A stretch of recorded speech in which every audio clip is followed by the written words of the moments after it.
I'm Tracy Baxter with today's Record Newswatch. It's coming down to the wire at Valley View. Later this week, Orange County legislators will consider overriding County Executive Ed Diana's budget veto, opposing the legislature's plan to fund the county-owned nursing home for all of 2013. The county exec's budget funds Valley View only through February 1st. His plan is to sell it to a private operator. Today, County CSEA Union President William Oliphant reported that no progress has been made in negotiations with the county over a proposed contract concessions they've made to keep Valley View open and in county hands. He had this to say about reports of a needed 24% employee salary reduction. 24% reduction in wages in order to continue Valley View. That's absolutely absurd, and that is nothing that we would agree to. However, we are willing to engage in the collective bargaining process. Should the county put that 24% decrease in wages on the table in negotiations, we're willing to negotiate that. And I mean negotiate it. Well, where is the negotiations? I'm not willing to allow county administration to threaten, demean, or manipulate this negotiations process, or to balance their budget on the backs of the county workers. Instead, we're willing to engage honestly in the collective bargaining agreement as an effort to continue Valley View as county-owned and county-operated. Negotiations between the county and CSEA are scheduled to resume December 17th. That would be after the legislature's override attempt vote this week. Reporter Chris McKenna will have more on the latest Valley View developments here at Record Online and in tomorrow's Times-Herald Record. A Kingston High School teacher has been suspended following his arrest by state police on drug charges. The teacher, 42-year-old Matthew Didana of Hurley, was charged with felony sale and possession of drugs following an investigation into an alleged drug sale at his Hurley residence on Saturday. Kingston district officials placed him on administrative leave without pay pending the outcome of the case. The school board is responsible for the final decision in employee terminations. Firefighter Adam Schultz, Lieutenant Joseph Stankiewicz, Fire Chief Michael Banner.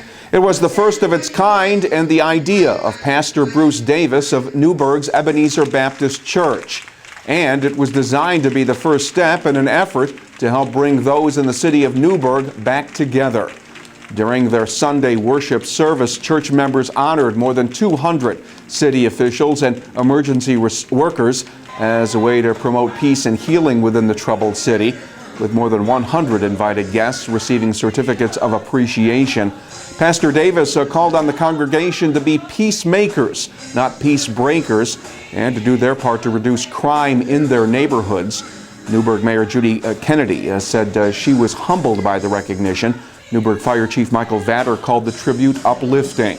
Next month, Pastor Davis says he plans to reach out to activists within communities. They gathered Sunday to share the grief they feel because of the loss of a child. Sunday was National Children's Memorial Day, and St. Mary's Catholic Church in Montgomery was one of the places where families and friends banded together to remember children who have died. The service was marked by the lighting of candles, and the names of 60 area children who have died were read. The Bereaved Parents Support Group of Orange County organized this and a similar event in Warwick. The Memorial Day is observed worldwide, with families lighting candles at 7 p.m. in their respective time zones as a way to create a 24-hour wave of light. They were identified as members of an organized street gang connected to a crime wave in Sullivan County. Now, 2 Monticello men have been sentenced to lengthy prison terms for their respective roles in a series of burglaries. 19-year-old Anibal Santiago will serve 10 years in prison, and fellow gang member 18-year-old Joseph Strong was given an 8-year sentence.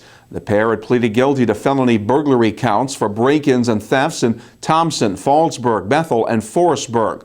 Authorities say Santiago and Strong are members of Two Live Crew, a gang implicated in a burglary and larceny crime wave earlier this year.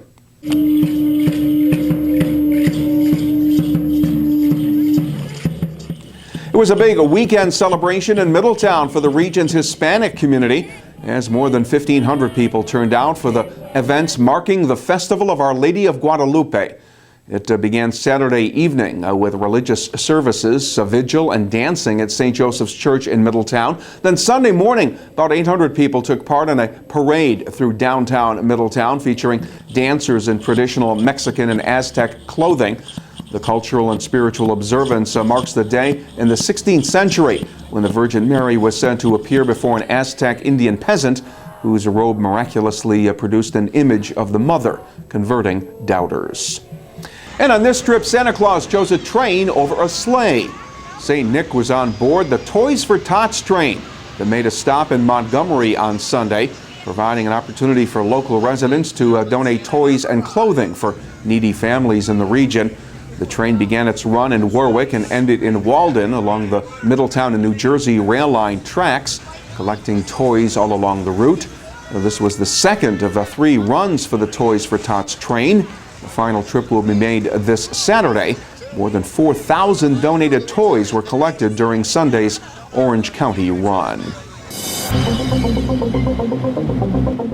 It won't be as mild out there the next 48 hours, but the sun will return. Tuesday will be partly sunny and cooler, with temperatures topping out in the 45 to 50 degree range.